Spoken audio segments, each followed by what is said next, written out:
Am I the asshole for requesting that my roommate put her cat in her bedroom? Thanks everyone for suggestions. We're gonna get a very tall gate and roommate has compromised to put the cat in her room when she isn't working from home. My roommate got a cat. Some of you may have seen that post already. Well, I'm getting a puppy soon. Not in retaliation but because this was planned a while ago and it's just now all coming to fruition. My roommate has, thus far, allowed her cat to roam. Which is fine because I've kept to myself in my office. However, with my puppy I would like for her to be able to walk around. I was considering putting up a baby gate at the end of the hallway where I work so she can roam in and out of my office, bedroom, and the hallway. My roommate rudely told me that, nothing will keep a cat out, so that's pointless. Not to mention she's shown no motivation to even try to keep the cat out of my space. Despite the fact that I am allergic to her cat and have put up with her being here. I've kept to myself in my little corner but don't really want to subject my puppy to that. It's enough that she, my roommate, took over the communal spaces and made me feel like I couldn't go out in them. It's another to completely isolate me and a puppy to a bedroom when her cat roams free. Am I the asshole for requesting that if the puppy is roaming, for the cat to be put in the bedroom for fear of her cat, that I'm allergic to, darting into my personal spaces? To add, we will not be living together in a few weeks as our lease is ending and we decided not to renew it for aforementioned cat allergies. So really she only has to put up with this for 3 weeks. When I've put up with the cat since this summer. Edited to add. My roommate and I have known each other since we were kids. She's known about my allergies but has told me since I don't need an EpiPen that it's not serious enough not to warrant her not getting a cat. Thank you internet warriors who don't seem to understand that the cat has the run of an almost 2000 SQFR apartment and I'm stuck in my office because my roommate hasn't kept her cat out of my space the way she said she would. Yes, I know I got a puppy from a breeder but that's not the point here. The point is that I, a human, am already locked up in my office for most of the day and do not want to subject my dog to do the same because that's not fair. I want to be able to walk her around the apartment but can't because the cat is all over our space and she can't go into my office. My roommate told me that a gate will not keep out a cat. However, this was not what I was told prior to her getting a cat.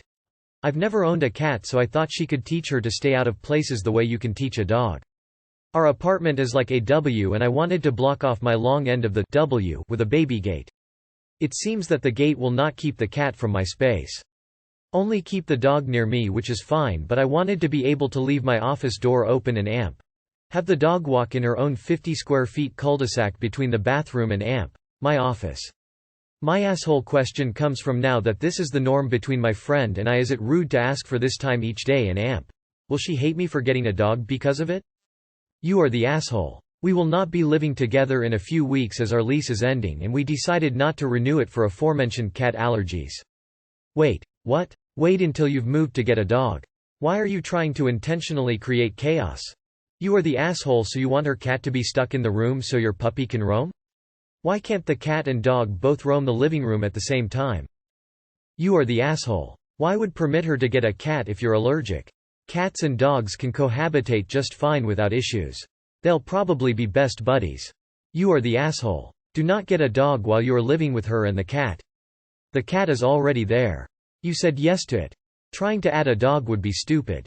I would never lock my cats up in a room to let some new animal have free reign of the apartment. That's beyond selfish of you to ask. Not the asshole for asking. If you ask her, fine. If she says no, it's only 3 weeks. What choice is there? You knew she had the cat and you had to know that she is right about the gate. Little will stop a cat except a closed door. Info. Why can't you just see if the two can coexist in peace? And, if you are moving in 3 weeks, why don't you just wait until you're in your new space to bring a puppy home? Question. Why not let the pets coexist? They will learn to get along over a short period of time. It's natural for domesticated animals. Not the asshole but get a baby gate. Not every cat figures them out and they allow the cat to escape the dog. I'm really sorry this has gotten so contentious. It sounds like it's probably going to be on you to make sure these animals don't hurt each other during the next 3 weeks. Am I the asshole for assuming I'd inherit my mother's house? My F20s mother raised me and my sister, 20s, as a single parent in a single income household.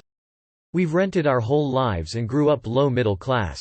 We never went without food or other essentials, but didn't have the luxuries of many wants.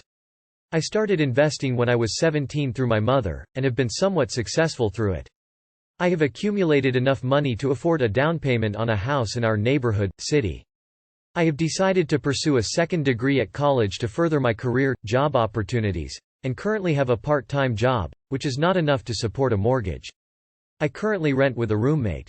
Me and my mother have an extremely good relationship, and I used to joke growing up that when I'm older and have money, I'd buy a house and let her live with me so she doesn't have to worry about her living situation, a mortgage, paying rent when she's older. And #X200B. I told my mother about my plan to buy a house and pitched the idea that I'd give her the money as a down payment, and she'd pay the mortgage. She has a very stable job now and can afford to keep up on a mortgage. The down deposit was the issue as she didn't have enough saved to afford our city. She didn't want to feel burdened to me, but I really want to do this for her. I would move in and contribute some money in rent, for utilities, mortgage. It's a beneficial situation for both of us. Eventually, in 20+ years when my mum retires or whenever she wants to retire, I should have a stable career and be able to take over the remainder of her mortgage if she still had one. And #X200B. We were all agreed on this and both extremely excited about starting the process. I was fine with the house being in my mother's name, but this is where the conflict came up. When I agreed for it to be in my mother's name, it was because I'd still be able to live there, would inherit it in the future, and it would eventually be in my name anyway. My mother disagreed, and said she would leave it to both me and my sister 50-50. I didn't understand as my sister was not contributing financially to this house, while I was. I told my mother that I would not give her the money for a down deposit if I didn't solely inherit it in the future. She called me selfish for making her leave my sister with nothing, but I disagree. My sister has never had much focus or priority on her future or career, and is quite materialistic. She hardly saves and has a boyfriend who she'll 98% marry eventually and have children with. I personally want to be child-free, and knowing my sister, she'll believe she is more deserving, as she'll have a family. Also, if she knew about my mother and I were buying a house but still inheriting it in the future, there is zero chance she'd save for her own place. She'd wait till our mother passed and assume she'd be able to move it. And #X200B. Am I the asshole for demanding, assuming I'd inherit my mother's house? And #X200B. Edit. Sorry for not clarifying, I'd be paying the deposit plus at least 40% of the mortgage over time. Tough call to be honest. But why don't you save yourself the headache? Put the house in your name and charge your mom rent. Not the asshole. I would never put money into a house without it being in my name. I don't care if your mother agrees with you on everything today, she can change her mind at any time, and God knows what her will says if she has one. NTA. Wait until you can fully afford a home in your name. Then buy your home and allow mom to move in. Not the asshole. Keep investing on your own and in a few years buy a place on your own. If you want to let mom move in to help her in her later years, you still can. You are the asshole. You are a fool to give her the down payment without your name on the deed and loan. Put the house in both of your names. That way, when she passes she can't give your share of the house to your sister. If you want to buy your sister out at that point, you will be able to. Good luck. The fact you are rushed is a huge red flag. You and your mom don't have the same goals for the house. You don't have the same money to invest in the house at the same time.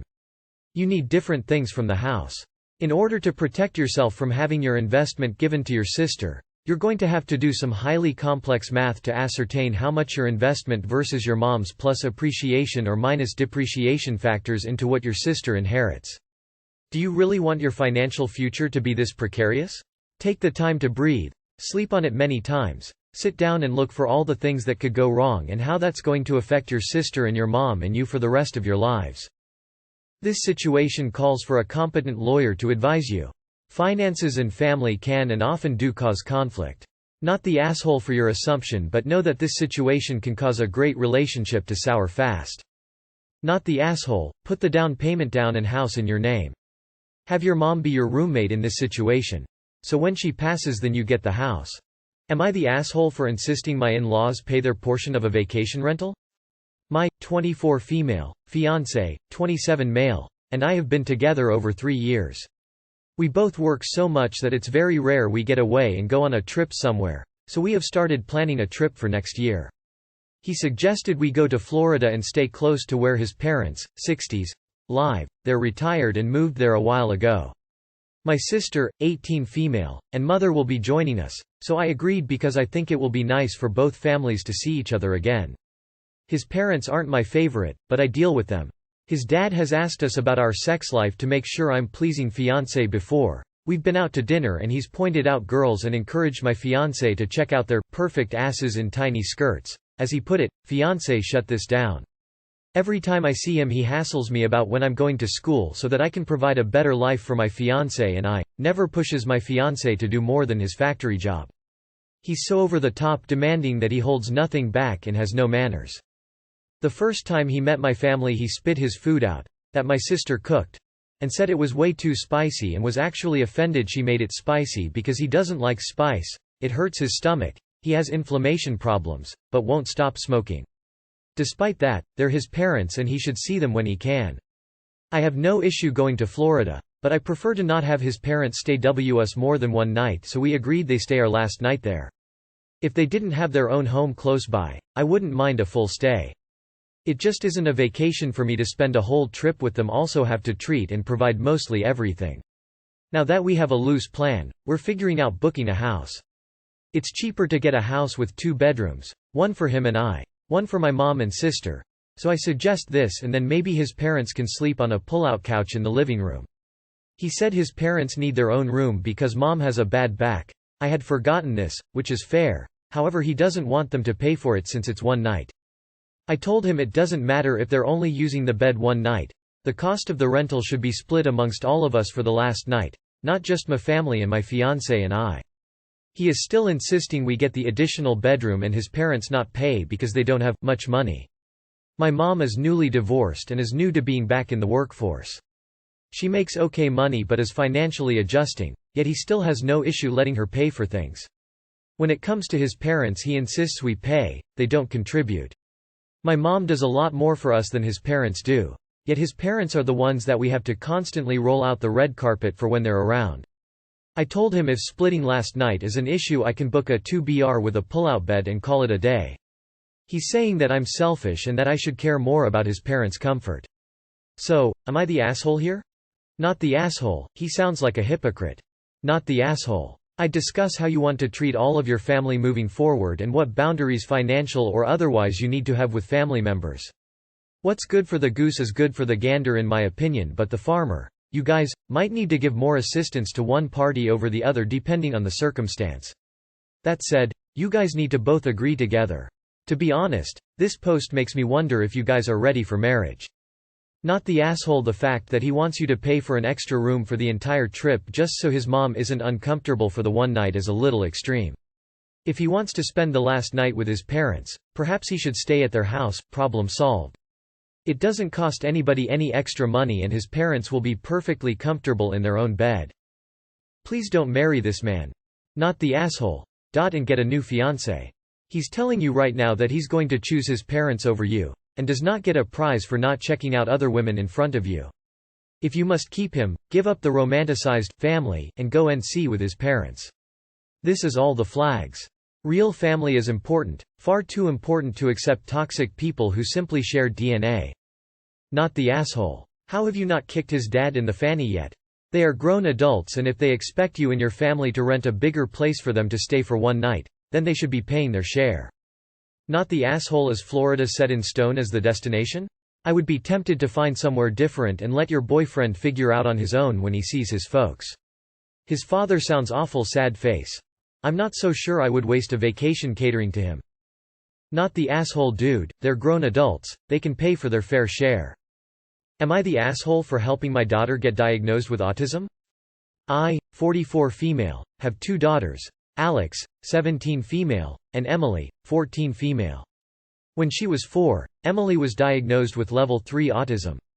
I was told many heartbreaking things, that she would never be independent. Emily is more like a 3 years old, but I love her just the way she is. But this story is about my other daughter, Alex. Alex seemed pretty normal growing up, but as she got older, I started to suspect she had autism too. She's a very picky eater and always had trouble making friends. She has special interests like cartoons and sometimes behaves immaturely for her age. I wanted to get Alex evaluated by a professional, so I spoke to her pediatrician about it.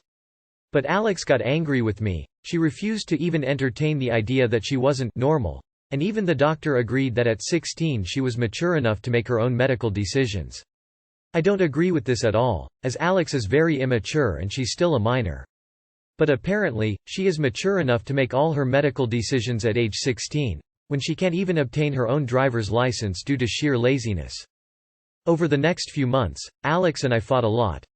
I didn't know why she was so against it. From my point of view, surely if she had autism, she would have been struggling in school unnecessarily, and we could get her help. But Alex viciously tore me down every time, saying she never wanted to know, that she wasn't like Emily. I never said she was. There were many tears on both sides. Finally, Alex agreed to get evaluated, and, what do you know? Alex was diagnosed with level 2 autism. I didn't rub this in her face, but I was relieved to know that my theory was right. But ever since then, Alex has been awful. She cried all the way home from the appointment. She shuts herself up in her room all day. The fighting has gotten much worse. She screamed at me once that the diagnosis had ruined her entire life. And I know teenagers are melodramatic, but she's just being silly at this point.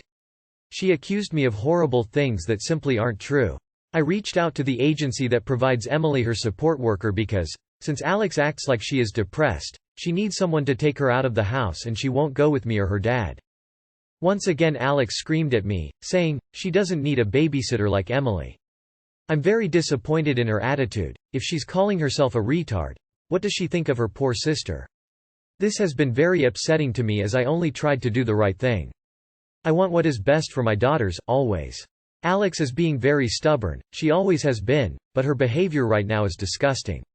I've been talking to my friends about it, and they said that one day Alex will be grateful to me that she has this important medical information. It's hard to believe that when she screams in my face that she hates me. Did I do the right thing? I'm asking a few different subreddits for advice, because I don't know what to do anymore. I give up. Am I the asshole? You are the asshole here.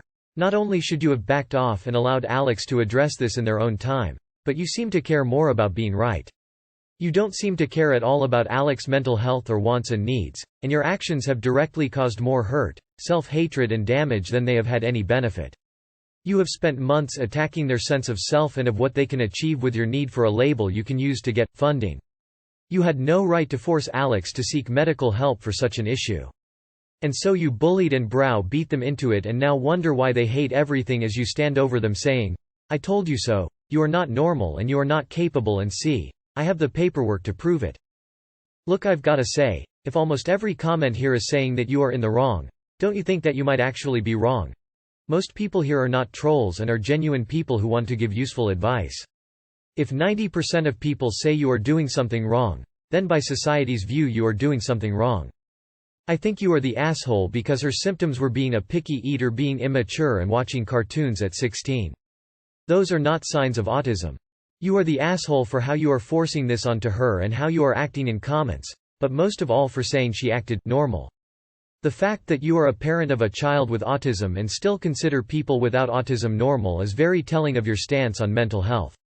Alex likely feels that a diagnosis will make you feel less of her. You are the asshole in every sense of the word op. If she's calling herself a retard, you are the asshole for this alone. Context or not, everyone knows you don't use words like that under any circumstances. Also, Alex can make her own decisions about her medical issues, needs. You are the asshole. Alex is 17 and any and all medical decisions are entirely up to her. You should have backed off and accepted her decision when she said no to being evaluated instead of pushing your wants on her. You are the asshole as an foster parent. I can understand wanting the best for your daughter and wanting her to get help, especially if you can see the struggle.